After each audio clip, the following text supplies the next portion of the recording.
Hi, it's Nancy at Sipping and Painting Hampden. I'm going to paint this lovely painting with you tonight. It's called African Tree. And today I have a 16 by 20 canvas. This is also a 16 by 20 canvas. I have primary colors of paint, yellow, red, blue, black, and white. I have several different sizes of brushes, 3 brushes, a small, medium, and large. If you have anything similar, that'll work out great. I have napkins, I have water, and I have my beverage. So I'm ready to paint. Ready? Let's go. All right, the first thing I'm going to do is I'm going to pick up my big brush, I'm going to put it in water, and I'm going to cover my canvas with water. The reason I do that, I'm painting in Denver, Colorado. Denver is a very dry place, and it's dry outside. So there's very little humidity in the air, and I don't want my paint to dry too quickly. So I moisten my canvas before I paint, and that makes my paints blend more smoothly if they don't dry out too quickly. And I've got a little black dot up in there, so I'm going to turn this around since a lot of my painting is going to have black on it anyway. Okay, so got some water on my canvas. First thing that, well, by the way, let me tell you a little bit about acrylic paints first. Acrylic paints dry really quickly. They dry in about 5 to 10 minutes. So I want to make sure that I clean my brush in the water in between each step, and so it doesn't dry on my brush and make it more difficult to paint. So the first thing I'm going to do is I'm going to start at the bottom. I'm going to start my sunset down here, and this is going to look silly, but I'm going to pick up white paint. And I'm going to just put it down here on the lower, say, 1/5 of the canvas. And I just want to do that because I want it to be smooth. When I start to add the yellow, I want it to be smooth. You don't have to go all the way down because that's going to be black. But I want it to be smooth at this horizon line when I start adding yellow to it. And my horizon line is right about there.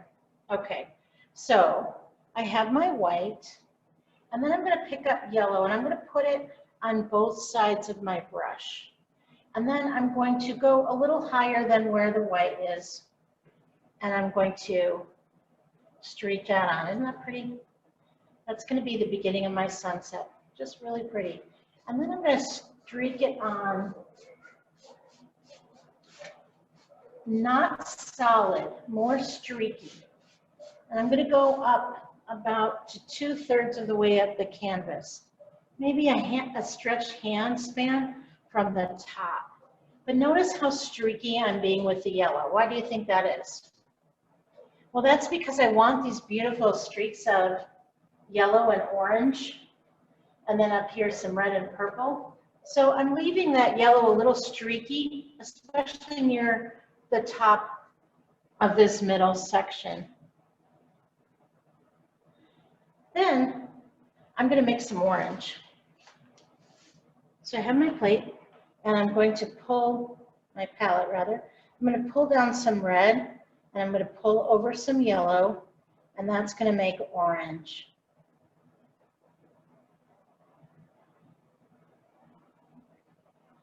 So I'm going to pick up my orange paint,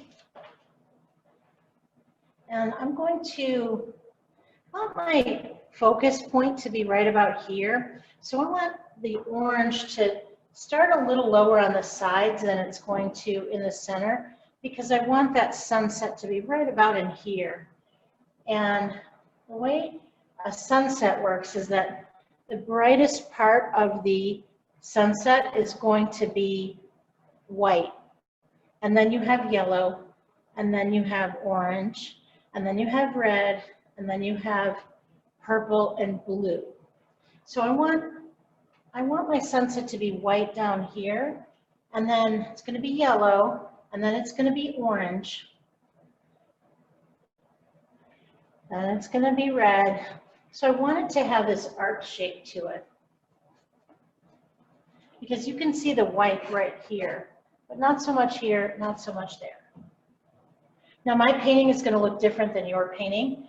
Your painting is going to look different than mine and the original, and mine's going to look different than the original too. And that's what's beautiful about acrylic paint, is that no two artists have the same style, and that's really the loveliest thing about acrylic paint.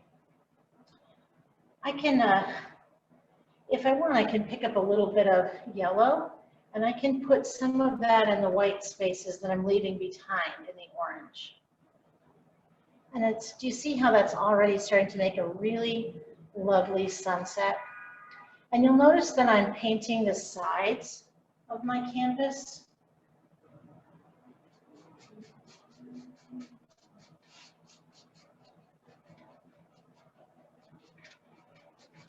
As I go.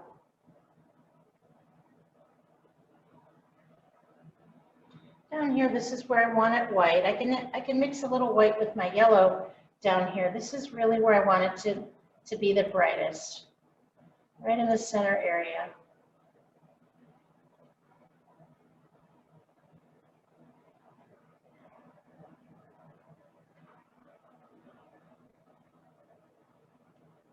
As I go up, so I have white, I have yellow, I have orange. As I go up, I'm going to add some full-on red, but notice how I'm not cleaning my brush. Just full-on red, and it will mix with that white, it will mix with the yellow, and that's okay, that's what I want. I want it to mix. I want to start getting some deeper colors up in here. And again, always remember the sides.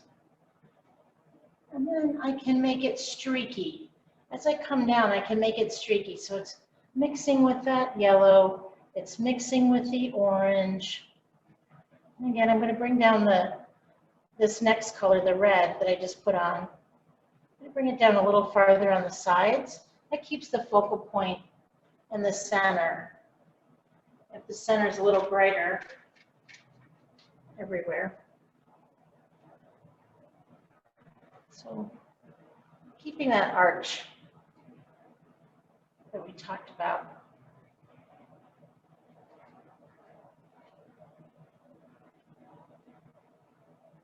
Now, if you mix orange and blue, see the blue up there, together, you'll get brown. And we don't want any brown in this painting because we want to keep it vibrant.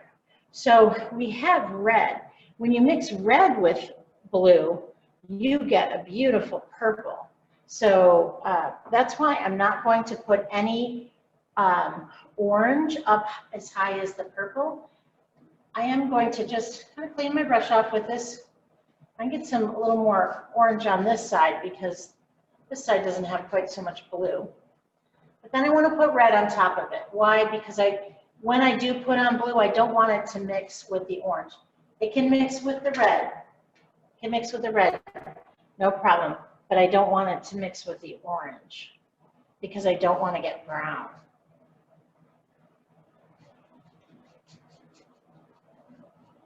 So just bringing up the red a little bit more, streaky, streaky. And now if I start to introduce, I'm going to clean my brush. I really don't want any orange in my blue. So I don't want to create a brown sky. A little more red. All right. Now if I introduce some blue, I'm going to get a lovely purple. Let me show you. There's my blue. And if I put that over the red, it's going to start to make a very lovely purple. See the purple coming out?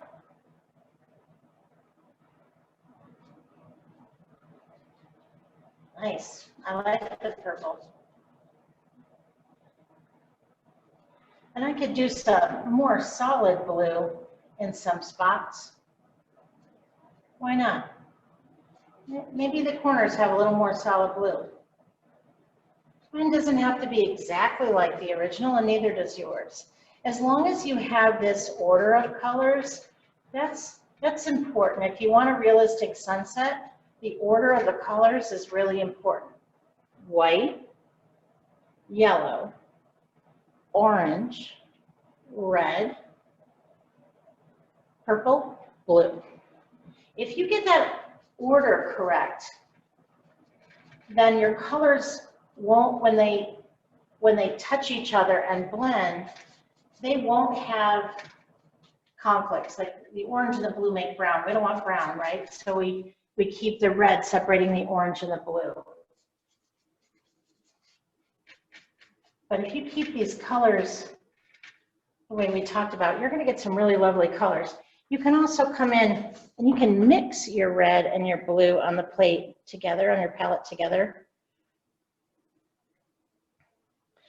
to create a purple. And if you want lavender, just add a little bit of white to that. But if you mix them together, you can make that purple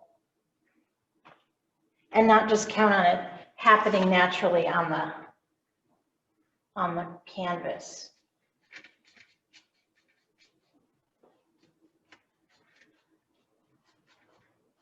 This is a very loose painting, very loose. And the reason why it's such a loose painting is a real sky is going to have lots of streaks in it. And the colors up above are going to come down and streak into the colors below a bit. That's what a real sky would look like. And then, of course, it'll change every 5 minutes. That's the beauty of it to me, is that just watching the sky at sunset, you can see how it changes. 5 minutes later, it's different than it was when it started. Now, my canvas is getting pretty dry already, so I can add a little bit of water to my brush. I'm just going to rinse off my brush. I can add a little bit of water to my brush. Make sure your brush is nice and clean. And then I always dab it on a napkin to see, to make sure it's clean. If it's not, I clean it again.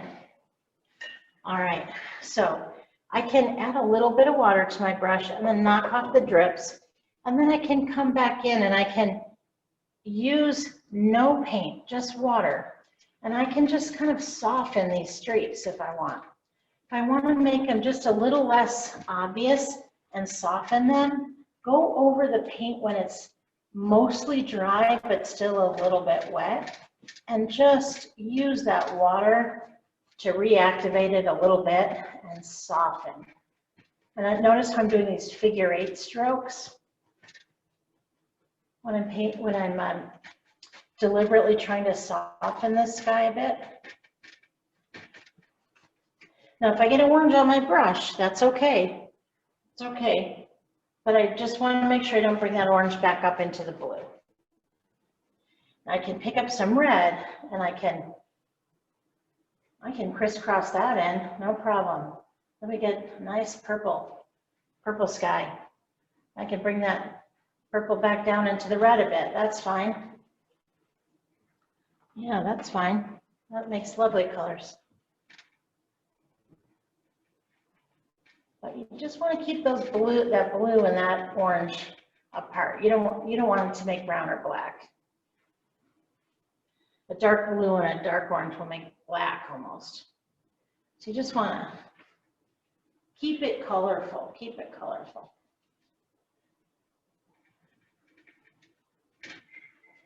This is such a relaxing painting. Just these crisscross X strokes. And already we have such a pretty little painting, don't we? And there's some red on my brush. Oh.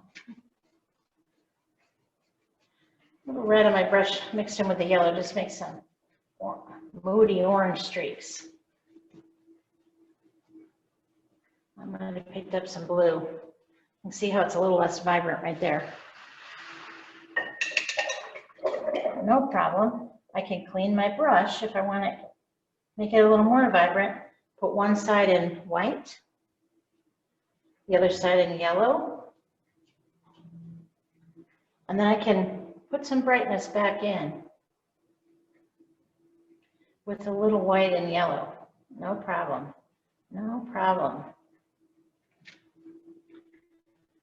And so, you know, sometimes you just play with the sunset, just play with it and get these nice wispy clouds in there. These are very narrow figure eights that I'm doing. Or you can just do straight across, it's up to you. But here's the thing, you want to make sure that you're not doing this while all the paint is really soaking wet. Because if you keep going back and forth between your blue and your purple and your yellow, eventually, and everything's really wet, you're going to get brown. And we don't want brown in this painting. This is a vibrant painting, and we want to keep it really bright. So make sure your paints are, you know, partially dry before you switch colors or add more colors on top of it. You want to keep it bright. You want to keep it bright. And so I'm just putting some more yellow in here because I really want this to be a bright, colorful sky. That's what's the beauty. That's the beauty of this painting. It's just a really beautiful, bright sky.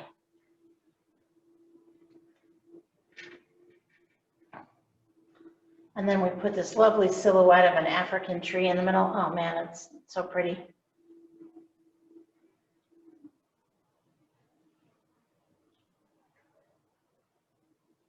And the sky doesn't always make sense. Sometimes there's a little blotch of red that's just kind of laid in there. That's okay. Red and yellow together make orange, so I can put in little blotches of red, no problem. It's not going to be a problem. But I can just do it wherever I want to kind of mix up the sky a bit too. It doesn't have to all be blended perfectly orange. It can have these red clouds in it. I just want to keep the orange out of the blue, remember?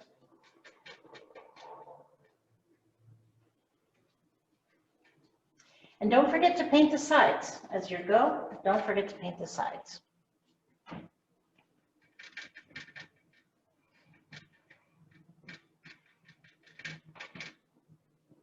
All right, I'm going to give you a few minutes to catch up. And just remember those tips that I gave you.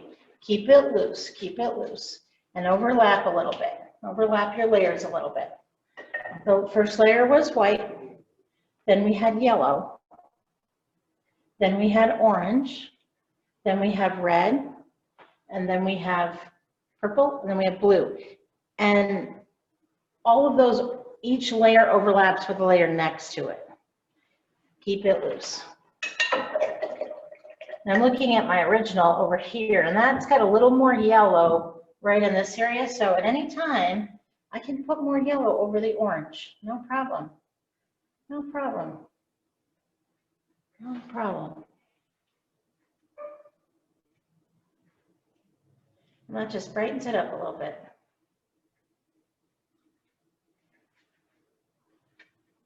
And I like these little streaks in it. I don't want to brush everything away. I don't want to blend it all away.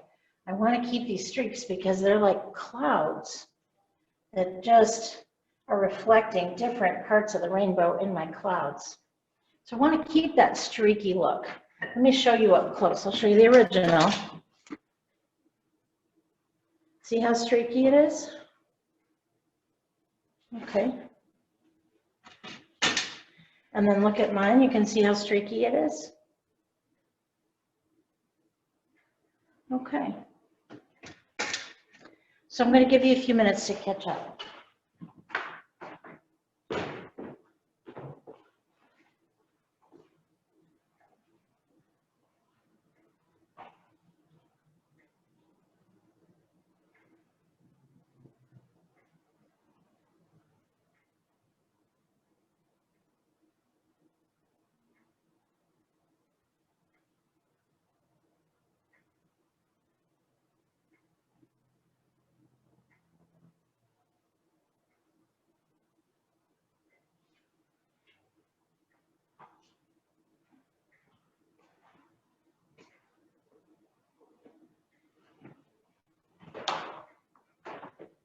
Okay, I'm going to clean my brush again, and I'm going to go ahead and start with my land. Now my land down below, notice that it has a curve going down just a little bit and then back up. And I'm going to pick up my big brush and I'm going to put this land in with black paint. Now your land isn't going to look exactly like mine. Mine's not going to look exactly like the original, and that's okay. That's okay.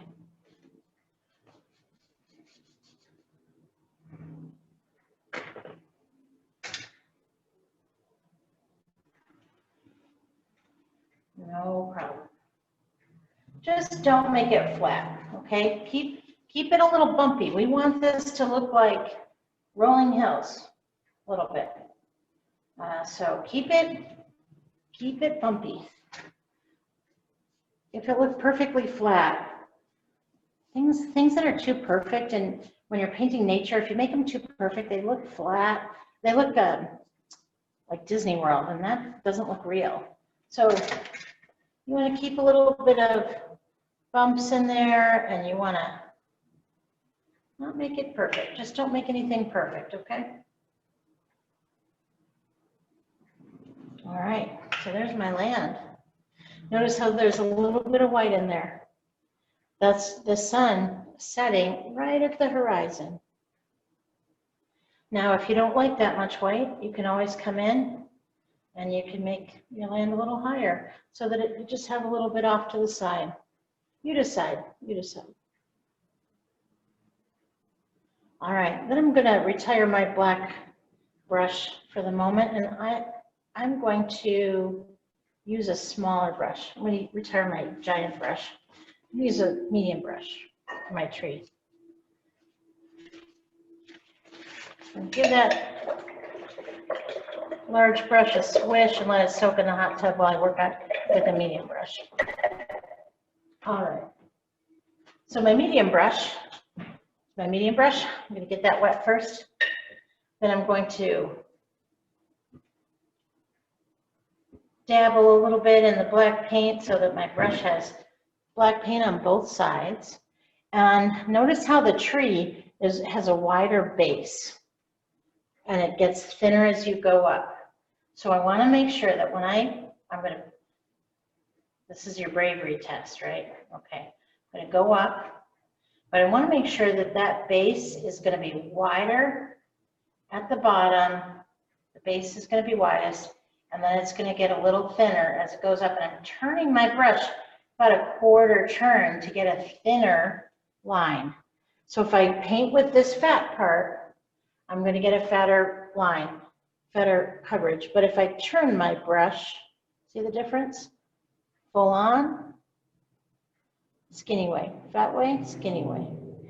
If I start with it full on, the fatter part of the brush, and then I turn my brush a quarter turn, I can get that skinny side.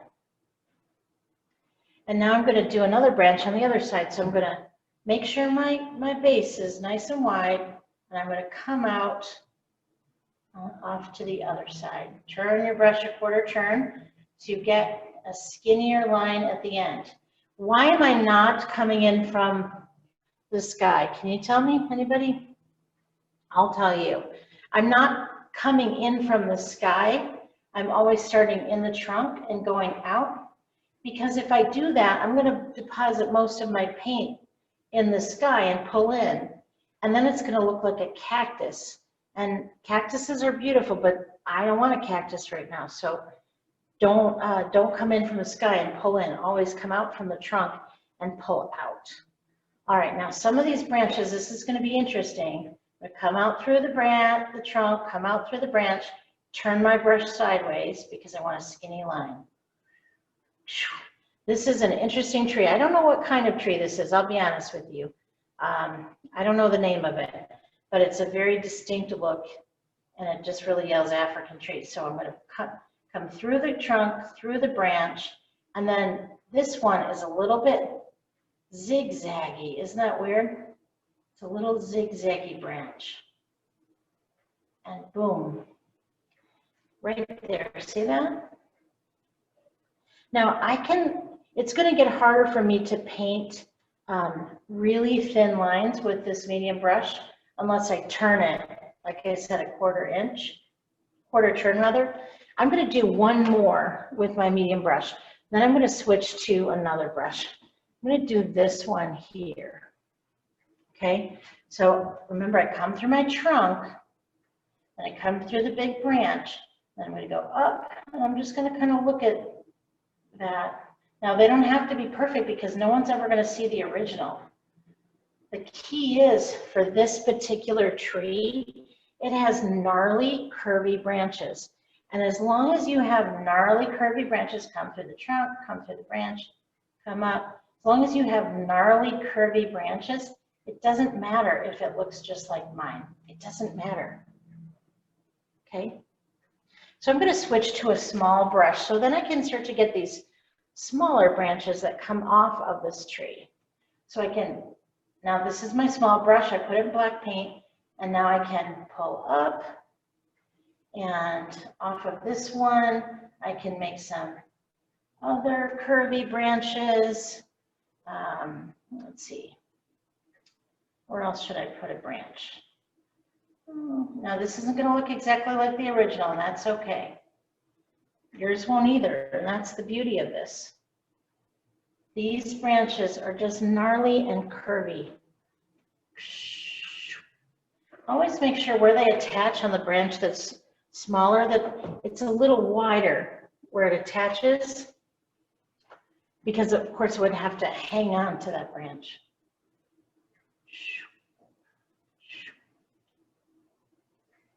Go ahead and make some noise. All right. That's some interesting branches. Now, if you're happy there, you can leave it there.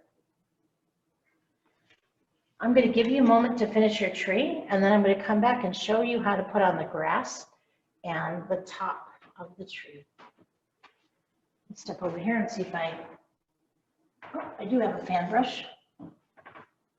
Okay, so I'll give you a moment for that.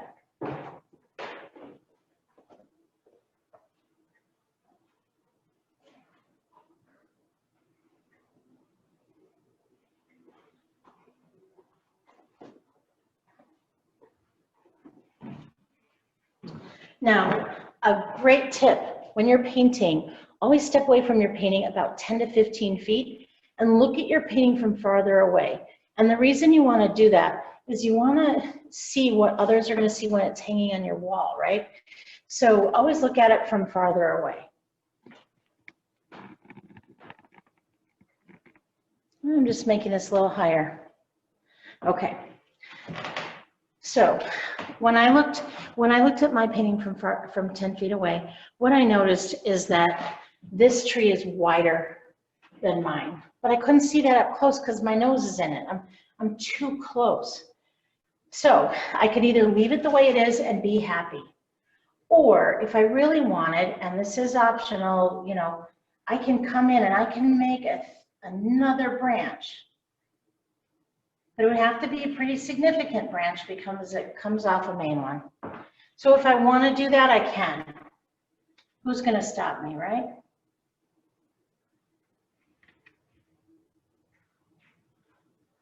Who's going to stop me? But that'll give that tree a little bit more of this umbrella shape that is so famous in these trees. But like I said, your tree's going to look different than mine. Mine's definitely different than the original. All right, I'm going to show you how to put on some grasses. And since this is a recorded video, you can stop it at any time and catch up and then keep going with me. So I'm going to go ahead and put on some grasses, and it's just with a fan brush. If you don't have a fan brush, you can do it with a thin brush, a baby brush, and just kind of close your eyes when you're doing it. And if you close your eyes and make it messy, don't make them straight. You don't want them to look like little fence posts. And some are curving one direction or slanting one direction, some are slanting in another direction. If you're fortunate, but always start at the bottom and pull up, by the way. Same thing like with that cactus idea. So if you don't have a fan brush, but I do want to just show you what a fan brush does, okay? So here's what a fan brush does.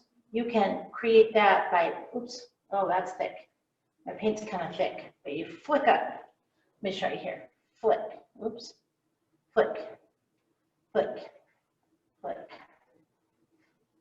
flick. It's like putting on mascara. If you've ever put on mascara.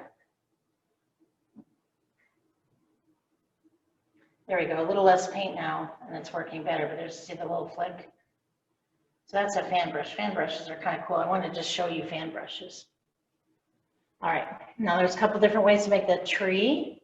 You can use your medium brush, the tree foliage rather, and then you're gonna pop on little clumps using a flat, if you have a flat brush. See, this is called a flat brush because look at the metal part, the ferrule, it's flattened. So that's called a flat brush. And I'm just going to tap, tap, tap, tap, tap, tap in clumps because these trees grow in clumps. The foliage grows in clumps. So do you see how I'm keeping my brush flat, but I'm going to put on the top of it in clumps. This whole shape becomes an umbrella, and then the animals live underneath. And they're protected from the wind and the sun, and infrequently when I get rain from that too. It's a great benefit of these trees. They provide shelter in the hot sun for all kinds of wildlife.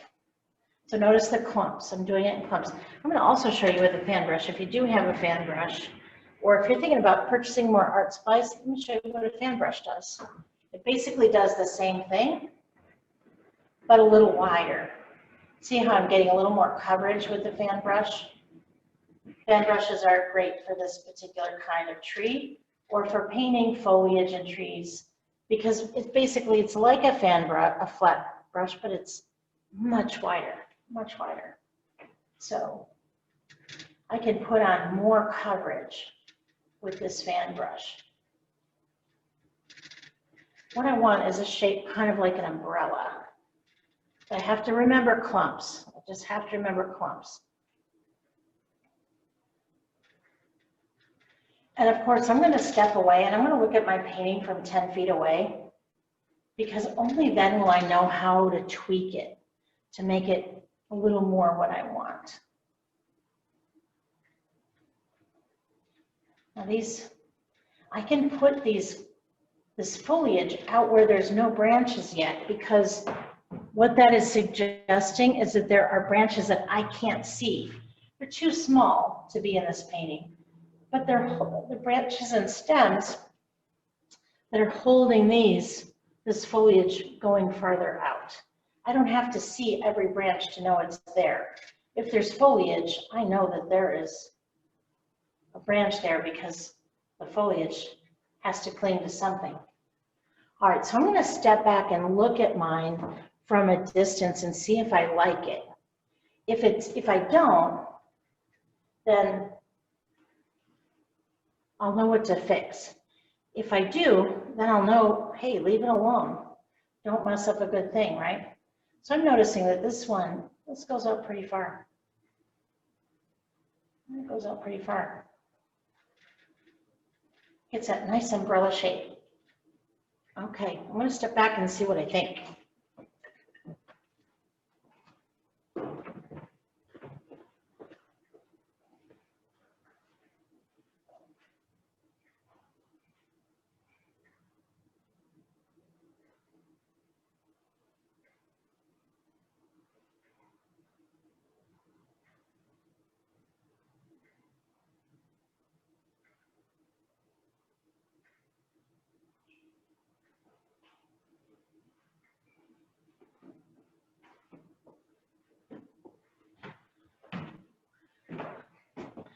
Okay, so I liked what I saw. I noticed that there's a little more fullness Let me see.